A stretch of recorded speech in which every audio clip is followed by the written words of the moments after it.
ಇನ್ನು ಬಿಜೆಪಿಯಿಂದ ಯತ್ನಾಳ್ ಅವರ ಉಚ್ಚಾಟನೆಯಾದ ನಂತರ ಸ್ವತಂತ್ರರಾಗಿಬಿಟ್ಟಿದ್ದಾರೆ.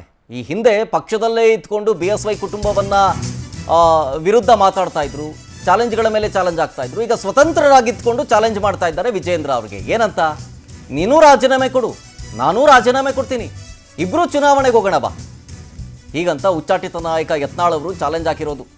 ಹುಬ್ಳಿಲಿ ಅವರು ಸುದ್ದಿಗೋಷ್ಠಿ ಮಾಡಿ ಯತ್ನಾಳ್ ಹಿಗ್ಗಾಮುಗ್ಗಾ ವಾಗ್ದಾಳಿ ನಡೆಸಿದ್ದಾರೆ. ನಾನು ಭಗವಧ್ವಜದ ಮೇಲೆ ಗೆಲ್ತೀನಿ, ಸಾಬ್ರು ಓಟು ಬೇಡ ನನಗೆ, ವಿಜಯೇಂದ್ರಗೆ ದಮ್ಮಿದ್ರೆ ತಾಕತ್ತಿದ್ರೆ ನೇರವಾಗಿ ಮಾತಾಡು, ಹೀಗಂತ ಶಾಸಕ ಯತ್ನಾಳ ಹೇಳ್ತಾರೆ. ನಾನೀಗಾಗಲೇ ಚುನಾವಣೆಗೆ ರೆಡಿ ಇದ್ದೀನಿ, ಹಂದಿ ಕಡೆ ಮಾತಾಡಿಸ್ಬೇಡ, ಪರೋಕ್ಷವಾಗಿ ರೇಣುಕಾಚಾರ್ಯಗೆ ಹಂದಿ ಅಂತ ಎಂದ್ಬಿಟ್ರು ಯತ್ನಾಳ್. ಬಿಜೆಪಿ BSY ಕುಟುಂಬದಿಂದ ಮುಕ್ತ ಆದಮೇಲೆ ಬಿಜೆಪಿಗೆ ಹೋಗ್ತೀನಿ, ನಾನು ಒಳ್ಳೆಯವನು, ದುಷ್ಟರಿಗೆ ನಾನು ದುಷ್ಟ, ಅಂದರೆ ಕೆಟ್ಟವ್ರಿಗೆ ಕೆಟ್ಟವನು, ಒಳ್ಳೆಯವನಿಗೆ ಒಳ್ಳೆಯವನು ಅಂತಂದ್ರು ಯತ್ನಾಳ್ ಸುದ್ದಿಗೋಷ್ಠಿಯಲ್ಲಿ.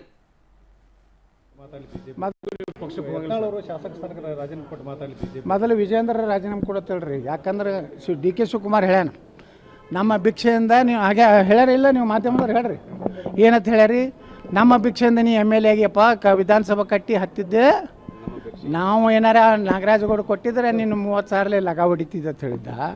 ಮೊದಲು ವಿಜಯೇಂದ್ರ ರಾಜೀನಾಮೆ ಕೊಡಲಿ, ನಾನೂ ರಾಜೀನಾಮೆ ಕೊಡ್ತೀನಿ, ಇಬ್ಬರು ಇಲೆಕ್ಷನ್ ಮಾಡೋಣ. ದಮ್ಬಿದೆಯಾ ವಿಜಯೇಂದ್ರ? ಇಂಥ ಹಂದಿಗಳಿಂದ ಯಾಕೆ ಮಾತಾಡಿಸ್ತೀವಿ ವಿಜಯೇಂದ್ರ?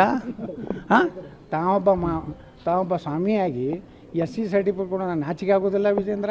ನಿನ್ನ ಶಿಕ್ಷಣಿಗೆ ನಿನಗೆ ದಮ್ಮಿದ್ರೆ ನೀನು ನನಗೆ ನೇರವಾಗಿ ಮಾತಾಡ, ನನಗೆ ರಾಜೀನಾಮೆ ಕೇಳ್ತಿಲ್ಲ, ನೀ ರಾಜೀನಾಮೆ ಕೊಡು, ಶಿಕಾರಿಪುರಕ್ಕೆ ನೀ ಕೊಡು, ವಿಜಯಪುರಕ್ಕೆ ನಾ ಕೊಡ್ತೀನಿ, ಬರೀ ಭಗವ ಜೆಂಡ ಮ್ಯಾಗ ನಾ ಆರಿಸ್ಬರ್ತೀನಿ, ಮುಸಲ್ರ ಹೋಟೆ ಬೇಡ ಅಂತ ಹೇಳಿನ, ಸಾಬ್ರ ಓಟ ನನಗೆ ಬೇಕಾಗಿದೆ. ಹಾಂ ರೆಡಿ, ಐ ಆಮ್ ರೆಡಿ, ದಮ್ ಇತ್ತಂದ್ರೆ ಹೇಳತ್ತೇಳ್ರಿ ಅವನಿಗೆ.